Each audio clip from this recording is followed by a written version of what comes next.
Hello guys, তোমাদের সকলকে স্বাগত জানাই সহজ জানকারি ইউটিউব চ্যানেলে। আজকের ভিডিওতে আমরা জানব কিভাবে খুব সহজে ফোন থেকে কৃষক বন্ধু আইডি বা কেবি আইডি বার করা যায়।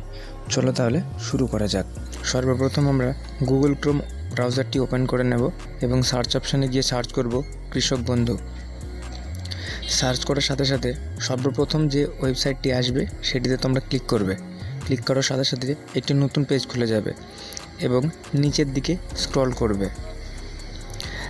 তারপর তোমরা এখানে দেখতে পাবে নথিভুক্ত কৃষকের তথ্য। তোমরা এই অপশানটিতে ক্লিক করবে। ক্লিক করার সাথে সাথে আবারও একটি নতুন পেজ খুলে যাবে। তারপর তোমরা দেখতে পাবে সিলেক্ট অপশান ও আইডি কার্ড নাম্বার। তোমরা সর্বপ্রথম সিলেক্ট অপশানে ক্লিক করবে। ক্লিক করার সাথে সাথে অনেকগুলো অপশান আসবে। আমরা এখানে মোবাইল নাম্বারটিতে ক্লিক করব। ক্লিক করার সাথে সাথে আমরা আমাদের মোবাইল নাম্বারটি এন্টার করব। মোবাইল নাম্বারটি বসানো হয়ে গেলে I am not a robot এই বক্সটিতে ক্লিক করব।